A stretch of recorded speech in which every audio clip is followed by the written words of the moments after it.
चांद जो कि हमारा खलाई हमसाया, हमेशा से हमारा साथी और कभी ना ख़त्म होने वाली हैरतों का एक ज़रिया है। सदियों तक हम जब भी चांद को देखते तो हम हैरान होते रहते और हम अक्सर मजाक में ये कहते थे कि चांद ग्रीन चीज़ का बना हुआ है। और चांद की सतह पर मौजूद निशानात को देखकर हम अक्सर ये कहते थे कि वहाँ एक बूढ़ी औरत चरखा काट रही है। चांद पर मौजूद धूल कई दहाइयों से साइंसदानों को ये सोचने पर मजबूर कर रही है कि आखिर चांद के अंदर क्या है। आखिरकार मई 2023 में साइंसदानों ने यह मुअम्मा भी डिकोड कर दिया। चांद की कोर में कुछ ऐसा मौजूद है जो बेहद हैरान कुन और नाकाबिले यकीन है। हम चांद की तारीख के बारे में और हत्ता कि अपनी ज़मीन की गर्दिश के बारे में जो भी जानते हैं, ये नई तहकीक उस पर एक सवालिया निशान लगा देती है। आज की इस वीडियो में हम चांद के खुफिया राजों को आश्कार करने वाले हैं। आप यकीन करें कि आज की ये वीडियो देखने के बाद चांद को देखने का आपका नज़रिया मुकम्मल तौर पर तब्दील हो जाएगा। आप एक अलग नज़र से चांद को देखेंगे।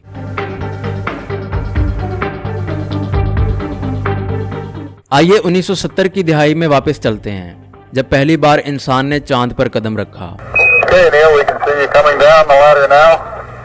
अपोलो मिशंस वहां से न सिर्फ चांद पर मौजूद चट्टानों के टुकड़े अपने साथ लाए, बल्कि उन्होंने वहां ऐसे आलात भी नस्ब किए जो खला को मॉनिटर करने के बाद डाटा ज़मीन पर भेज सकते थे। इन टूल्स ने चांद पर आने वाले ज़ल्ज़लों को रिकॉर्ड किया और ये बेशकीमत मालूमात ज़मीन पर भेजी कि आखिर आवाज़ की लहरें कैसे चांद के अंदर तक ट्रैवल करती हैं। इस खलाई मालूमात से साइंसदानों ने यह अंदाज़ा लगाया कि ज़मीन की तरह चांद भी मुख्तलिफ तहों पर मुश्तमिल है और ज़मीन ही की तरह चांद का आउटर कोर भी किसी फ्लूइड पर मुश्तमिल है। मगर एक बहुत बड़ा सवाल जिसका साइंसदानों के पास कोई जवाब नहीं था कि क्या ज़मीन की तरह चांद के पास भी सॉलिड इनर कोर है या ये किसी फ्लूइड से मिलकर बना है। हासिल होने वाला डाटा इस कदर पेचीदा था कि उसने दोनों पॉसिबिलिटीज को कॉम्प्लेक्स बना दिया। चांद की कोर किसी पिघले हुए मादे से मिलकर बनी है या ये बहुत ज्यादा सॉलिड है, ये दोनों पॉसिबिलिटीज उस डाटे पर पूरा उतरती थीं। इसलिए ये डिबेट किसी भी पॉसिबिलिटी की वाज़े जीत के बगैर कई दिहाइयों तक जारी रही। आखिरकार साल 2023 आ गया और एक बहुत बड़ा ब्रेक थ्रू हुआ।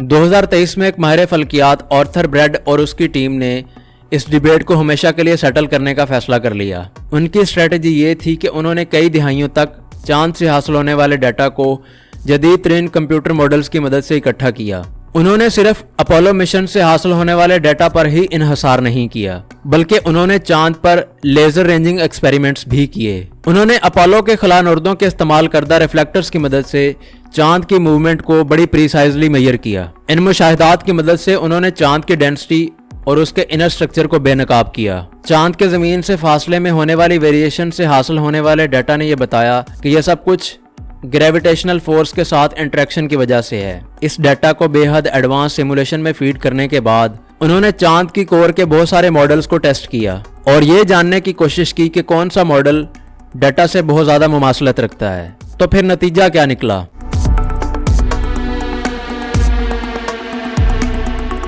आर्थर और उनकी टीम ने जो फाइंड किया वो अनबिलीवेबल है। चांद की कोर ना सिर्फ जमीन की कोर से बहुत ज्यादा सिमिलर है, बल्कि ये उसका तकरीबन अक्स है। उन्होंने ये दरियाफ्त किया कि चांद का आउटर कोर जमीन की तरह फ्लूइड पर मुश्तमिल है, जिसका रेडियस तकरीबन 362 किलोमीटर या 225 मील है। इसके अंदरूनी तरफ बेहद सख्त अंदरूनी कोर है जिसका रेडियस 258 किलोमीटर या 160 मील है। ये चांद के टोटल रेडियस का तकरीबन 15% बनता है। इसके बाद चांद के इनर कोर की डेंसिटी, इसके बारे में साइंसदानों ने यह रफली अंदाजा लगाया है कि यह डेंसिटी 7822 किलोग्राम पर क्यूबिक मीटर है, जो कि तकरीबन लोहे की डेंसिटी के बराबर है। मगर रुकिए, यहाँ कुछ और भी है।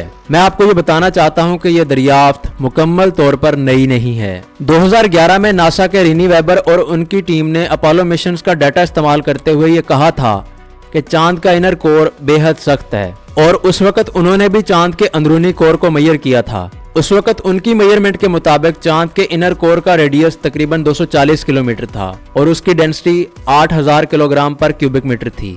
और ये रीडिंग्स 2023 में होने वाली तहकीकात से बेहद मिलती जुलती हैं। इन दो इंडिपेंडेंट स्टडीज में इस कदर मुमासलत इस आइडिया को तकवीत फराहम करती है कि जमीन की तरह चांद का कोर भी सॉलिड है और यहाँ इससे चांद की पैदाइश के बारे में भी मुख्तलिफ सवालात खड़े हो जाते हैं।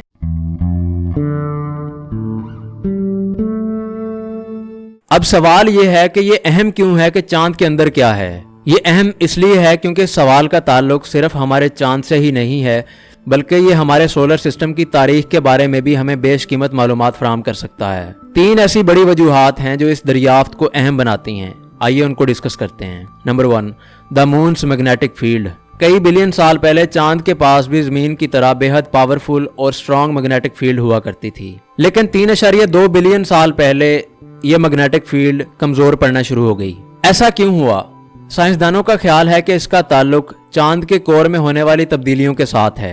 सख्त अंदरूनी कोर के बाहर मौजूद पिघले हुए मादे की तय ये वाज़ेह कर सकती है कि मैग्नेटिक फील्ड कैसे पैदा हुई थी और ये अचानक कैसे कमजोर पड़ना शुरू हो गई। Number 2, mental dynamics. इस स्टडी से चांद के मेंटल के बारे में भी अहम मालूमात मिलती हैं। मेंटल चांद के ऊपर वाले हिस्से यानी क्रस्ट और अंदरूनी कोर के दरमियान मौजूद एक पुरअसरार तय है, जिसका फासला तकरीबन 1200 किलोमीटर है। जमीन का मेंटल हमेशा टेक्टोनिक एक्टिविटी की वजह से हरकत में रहता है, मगर चांद का मेंटल काफी हद तक पुरसकून है, लेकिन ऐसा हमेशा से नहीं था। कई बिलियन साल पहले चांद का मेंटल बेहद गर्म और एक डायनामिक लेयर थी जिसने चांद को शक्ल देने में अहम किरदार अदा किया। उस वक्त चांद के अंदर वोल्केनिक एक्टिविटी हुआ करती थी। साइंसदानों का ख्याल है कि चांद का मेंटल एक ऐसे प्रोसेस का शिकार हुआ जिसे मेंटल ओवरटर्न कहते हैं। हुआ कुछ यूं कि जो भारी मेटेलिक एलिमेंट्स थे वो चांद की कोर की तरफ शिफ्ट हो गए और जो कम भारी थे वो तैरते हुए चांद की क्रस्ट की तरफ आ गए, चांद की ऊपरी सतह की तरफ आ गए।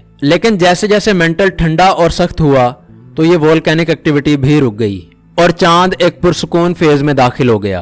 कई बिलियन साल तक बहुत बड़े बड़े एस्ट्रॉइड्स और मेटियोराइट्स चांद की सतह से टकराते रहे और इनके निशानात गढ़ों की सूरत में आज भी हमें चांद पर देखने को मिलते हैं। जब चांद के मेंटल में मुख्तलिफ मेटल्स रीडिस्ट्रीब्यूट हो गए तो इस प्रोसेस ने इब्तदा में चांद के अंदर मैग्नेटिक फील्ड को पैदा करने में अहम किरदार अदा किया। Number 3, the bigger picture. चांद के कोर को समझना फल्कियाती इज्साम जैसा कि हमारी जमीन की पैदाइश के बारे में गिरां कदर मालूमात फराहम कर सकता है।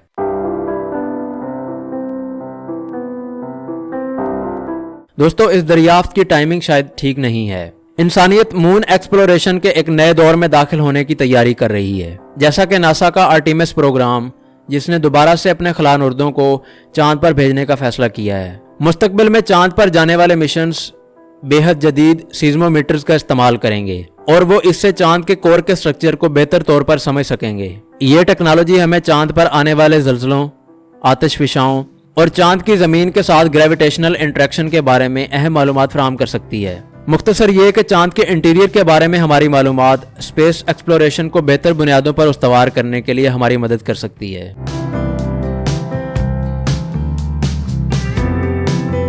तो दोस्तों, मुझे उम्मीद है कि चांद चीज से मिलकर बना हुआ है।